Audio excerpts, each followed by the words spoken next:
It's been 4 weeks since Dublin Fire Brigade's recruit class started training. The 25 trainees have been progressing well, but today the tension is high. They are preparing for the first day of their breathing apparatus module. This will be the most intensive and arguably most vital part of their training regime so far. The first day that the instructors walk in with breathing apparatus sets on them, you can almost see the colour drain from the student's face. They know that if the instructors have a breathing set on, there's an increased level of danger. Hurry up! Get out! Make sure you have your PPE and water bottles with you. Breathing apparatus procedures are what keep firefighters alive in life-threatening situations. It's a vital skill set that must become part of every recruit's repertoire. Station Officer Martin Carr lays down the law before the training session begins. You're to listen to the instructions you are given by the instructors. You're to carry out those instructions you are given by the instructors. Every task you are set is achievable. Are we all clear on that? Yes, Theo. So I want to see a bit of effort when we go in here. Start getting under air. Don't forget your pre-entry test. The recruits are about to enter a maze of tunnels built inside storage containers. Breathing apparatus training is not just an education in how to operate an oxygen tank. It's about learning how to keep calm when navigating dark, deadly confined spaces. Confined space is somewhere where they're not able to stand up. It's to get the student used to moving in darkness and in conditions where there's quite a lot of noise. And I suppose the fear factor for the student is they've never been in something like that. So this is a big step for them, as is every step along the way. Malone, right, here you go. Your brief here to go in. Take it fire on the left. Back around and start again. Wilson.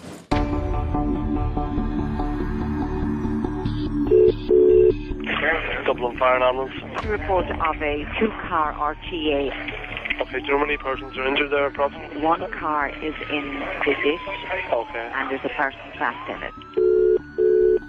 Go ahead there, caller. This is serious here. There's a bad accident here. So that's a car on the side of people stuck in the car? That's right. Any moving there?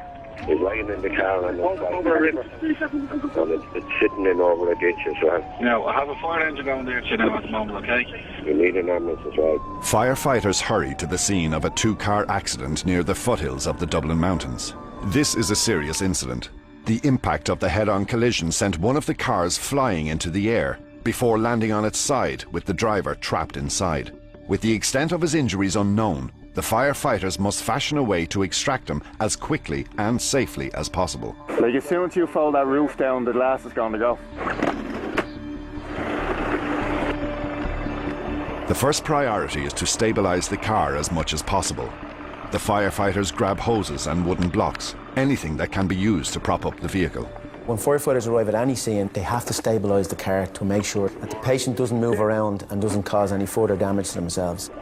When a car is on its four wheels, we can just use our chocks and blocks and our wooden blocks to stabilise that car. But in this particular case, with the car halfway over a ditch on its side, improvisation is the key. Yeah.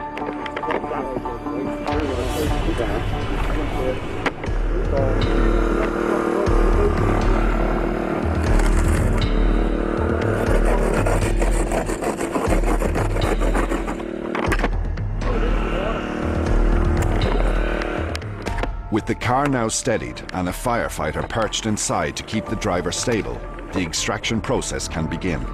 Working quickly, they must make a number of strategic cuts with the hydraulic equipment before the roof can be folded back.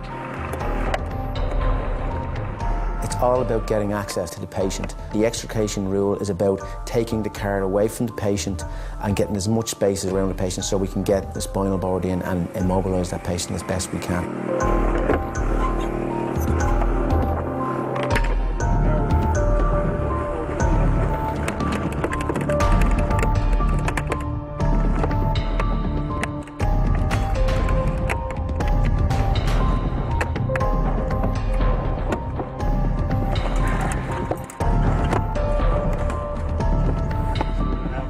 With the roof peeled back, the firefighters now have access to the patient, but they still face a difficult and delicate procedure to safely extract the injured driver. Straight up, yeah.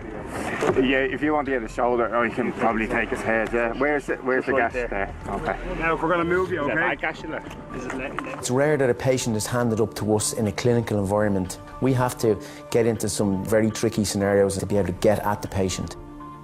The crew did really well here. When the roof was going to be folded down to get access to the patient, that would have been unstable as well. So they used the 2 extensions of the short extension ladder to make an improvised bridge so they could have a stable platform to walk on, be able to get access and get the spinal board in to remove the patient. Slide towards the ladder there. Yeah. Right. Crew call them. Right, press the slide and slide. Okay. Right, that's there.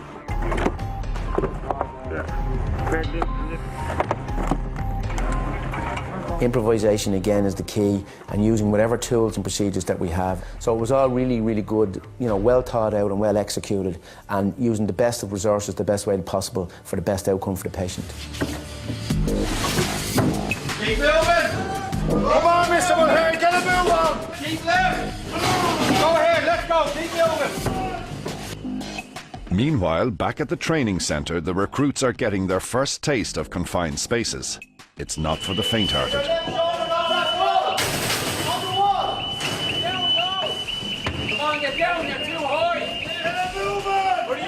When you're first thrown into it, and you're in the dark, there's roaring and shouting and water being thrown at you and kicking and banging and screaming. It's a different game. Keep moving, don't let that gap get any bigger. Come on, you're right behind. Where are we slowing up? Get that point up, get down in your belly. Get right down there, you don't get through. Come on. The reality in a lot of fires is it can be quite noisy. You'll hear the instructor shouting at them. We'd consider that encouragement. They probably think we're putting them under huge pressure, but we want to get them used to that environment. You hear a lot of noise, and that's coming from everyone, including the officers, but you're concentrating so much on what you're doing that you have to just blank it out, to be honest. Get on your belly! Get on your belly! Lie on your belly and put your feet down first. That was dangerous what you did. Right, keep left, push up! Somebody gets stuck up ahead, you're trying to call to them, but with the breathing apparatus, you have very little communication, so everybody's just piled in together. Hey, get it moving! Hurry up! Come on, move it! Let's move it, let's move it! Go, let's go, let's go, come on! Keep left! Get that tire ahead of you! Keep low, come on, let's go! Come on, get down, you're too high! The diameter of the tunnels can decrease as well to the point where you're barely fitting your shoulders through. That's when you have to fight against every urge in your body to scream or quit. They're probably a little bit fearful. They realise there's a lot at stake. They realise they're quite lucky to be chosen, because there's a lot of people out there would love to have this job with the challenges that it presents. This is an opportunity that they don't want to miss out on. Push the tire in front of you, get down on your feet! Where you moving? Get down flat, front sideways and forward, that's it! Move on through, come on! To say, as much as it is very physical, I think for me, the likes of crowds, confined spaces, is you have to be more mentally strong than physically strong. I've seen guys struggle that would be very fit. Keep saying to yourself, just calm down, just not to panic, just keep your head. Get up through the gap, keep going! It's during that phase, the training, where you start to become mentally strong. And that's the key to almost everything. Without the mental strength, the physical strength doesn't mean anything.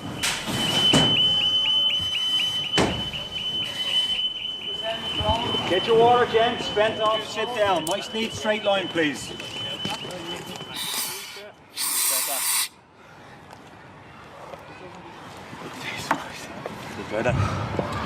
How lovely, yeah? You have to have brains as much as muscle to be going through there. Okay? There's a set removed. Do we remove the set to go through an obstacle? Also. Make sure we get it right for the next time. Okay? Yes, sir. The only good thing out about that was you all came out alive just about.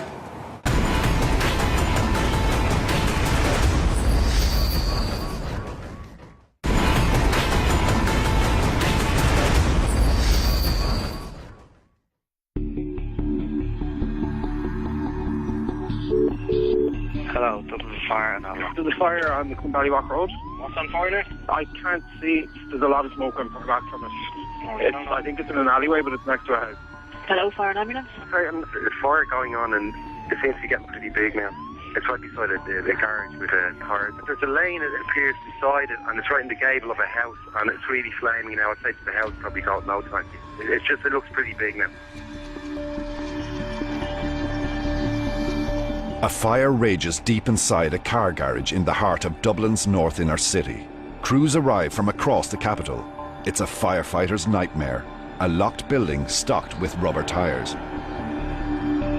The first crew to respond blast the building with water to stop the blaze from spreading to nearby homes. But this fire will take work to defeat. The only way to put the fire out will be to get face to face with it. That will mean getting deep inside this treacherous building. There's no way in, the heat is intense, and they're not the only problems they're facing. Especially in the city centres or in a busy, bustling city, there's going to be overhead cables adjacent to most premises. With the heat transfer from an intense fire like that, they can easily ignite as a result. Many of the overhead cables can have 10,000 volts of electricity passing through them. Water and electricity are not great friends with each other, so you have to be aware of all those factors. Trying to take down a door that's actually on fire itself, the fact that it's spread to overhead lines, that's another hazard that's burning above your head while you're trying to get into that door. Stuff could drop off that. So these are all factors that we have to watch out for. Due to the extreme heat, the firefighters can't get access through the steel door. They must quickly find another point of attack before the blaze engulfs the building. There are houses adjoining the garage. This fire cannot be allowed to get any bigger. Access can be regularly a difficulty in fighting fires. You know, it's not just about escape as well, obviously, but if the fire is behind the only access, we have no other way into the premises to tackle the fire safely. This is a car garage, right? Cars are inside of that wall. I just want you to go in and have a look, see if you can see any way out into there, right? A breathing apparatus crew head into the smoke-filled garage through the reception, carrying with them torches and a hose. They hope to find an alternative route to the source of the fire before it's too late.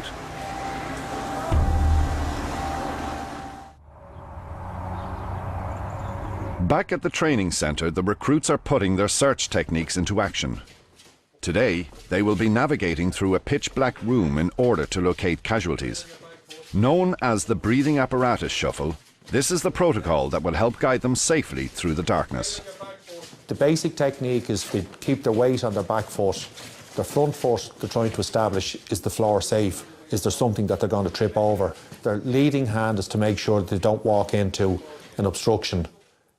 Depending on their position within the team leader will use his other hand to maintain contact with the wall, and every other team member will maintain what we call personal contact. They're coming to a bed of some sort. Right there, Larry, I got a count. Number 2? Yeah. You dress your team leader as number 1. Okay, sorry, yourself. Hold on, stop. Come here a minute, move forward. What wall are you on? The right wall. The right wall. Are you on the right wall now? No, I was going to go back. Why did you leave it? If they take their hand off the wall, potentially 2 steps away from that wall, they might meet an obstruction, a piece of furniture, that's going to throw them all together. They might never get back on that wall. And a lot of the times for firefighter fatalities, the difficulty is confusion with route finding. Don't keep moving away from me, move forward. Why did you move off the wall? What's the rule? Never leave the wall is never leave the wall. It's not sometimes. Do not leave that wall again. Get back on that wall and lead the team. Okay, another doorway. One thing that we didn't realise at the start was just because we can't see the instructor doesn't mean that the instructor can't see you. I'm on the turnaround time now, all right? You're on your what? What's turnaround time? The time is what's a 4:15, is it? It's time to go home and wrap up. No, it's my pressure. Oh, your turnaround pressure, is it? Yes, that's all. You try a few things on, but you didn't get away with much in that training at all, no. hands are flying in front of the face and feet are shuffling across the floor. It was a few days to learn. I myself, took an extra few days to kind of get used to it. It wouldn't be the best dancer in the world or have the best feet in the world, so there was a few shouts at Mr. Devine already. Hands on the crown. Oh, can I suggest that you get it up on one of your shoulders fairly rapid and get him out of here, because he's dying with every breath that he takes. Come on.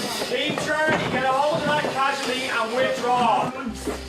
So you shuffle number 1. Team Charlie, where are you going? Team Charlie. Do you think could you be lost? Not too sure, that's all. Come on, team leader, make a decision. Communication, gentlemen. 2 teams in the one area. Delta, are you on the way in or on the way out? Still. Okay, let's make a decision, folks. Do not leave the left-hand wall. All the way round. We're trying to get these students to make good progress. While they're doing that, they're using quite a lot of air, depending on their size, their level of fitness. Air management is a huge thing when you're wearing BA. What's the hold up? Come on, move on! Move it on! Get into there! Come on, keep it moving! Why are you stopping? Keep going, don't be stopping! Let's go! You would learn entrapment procedure techniques. The idea being you stay in one spot and then try and conserve as much air as possible by staying as calm and relaxed as possible. Right. Everyone slow down the breathing. Everyone relax. Okay. Right, you now have a building collapse. Trapped. Wait for a rescue team. You've got to conserve your air.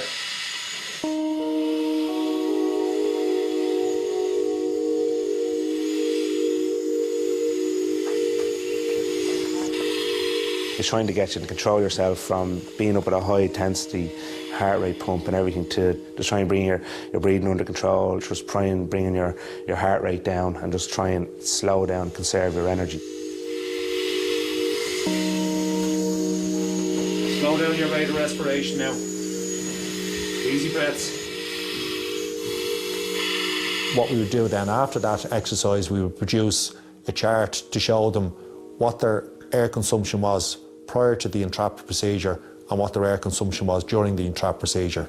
Okay, we're going for gauge readings. Number 1. 130. Number 1, 130. Number 2. 130, Number 2, 130. 3. 110, Next. my hair, 120. Wakey. I told you to relax. I didn't tell you to go to sleep. 12 of us huddled together, very warm, very uncomfortable, and a very long 15 minutes until the exercise was over. Hand on the cylinder in front of you. Let's go, number 4. Get a move on. Come on. Keep moving. Get a hand on the cylinder in front of you. Get a hand on the cylinder in front of you. I have the facts and figures not very telling. If you ever find yourself in a situation like that, you have to be able to control your breathing. You've done the lectures, that was a practical demonstration of it, and some of you have failed miserably. I suppose there's a fear factor. I can't do this is too difficult. And it's almost every single time that they get over that, it's a huge achievement for them. The group probably might think you're being hard on them all the time, but you know that the next day, if you go easy on them, they're going to slack off. So you really can't take your foot off the pedal with them.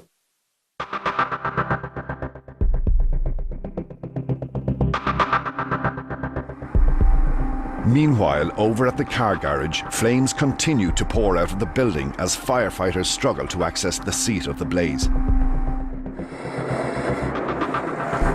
A breathing apparatus crew has entered the smoke-filled interior and looks for alternative options.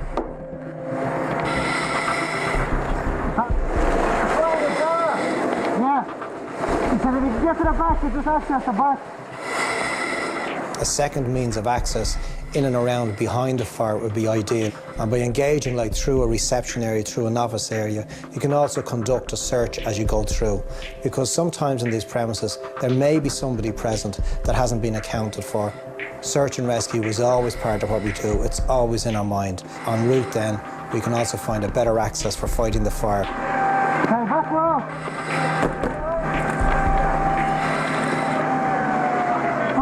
location. Maybe that's just the storage room. Can you come through with me? Sorry, go ahead. Now look so far out, it seems to be a solid back wall, and all we found was a storage room. Is there fire in the storage room? Negative. There's only one way in and out of this strip. The breathing apparatus crew report on their findings. There is no alternative access to the fire. They'll have to try the steel front door again.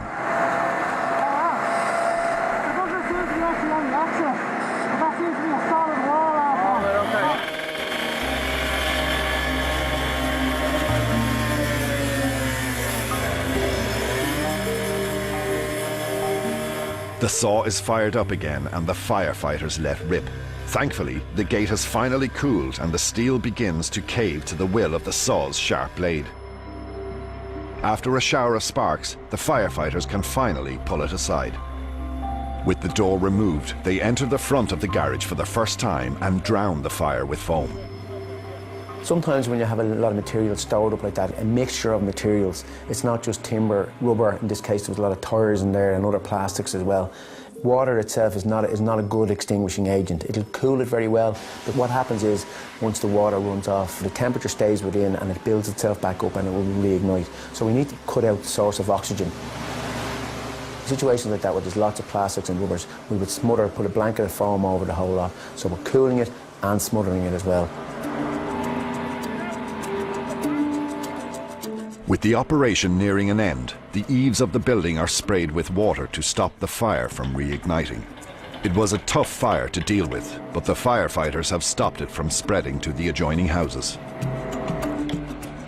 The most important result when we attend a situation like this is that, number one, obviously there's nobody injured, be they members of the public or firefighters, and also that the fire is extinguished in its fullest form. So when we drive away from that incident and everybody is in one piece, no injuries, the fire is extinguished successfully and we're ready to roll again, but then in our books that's a success.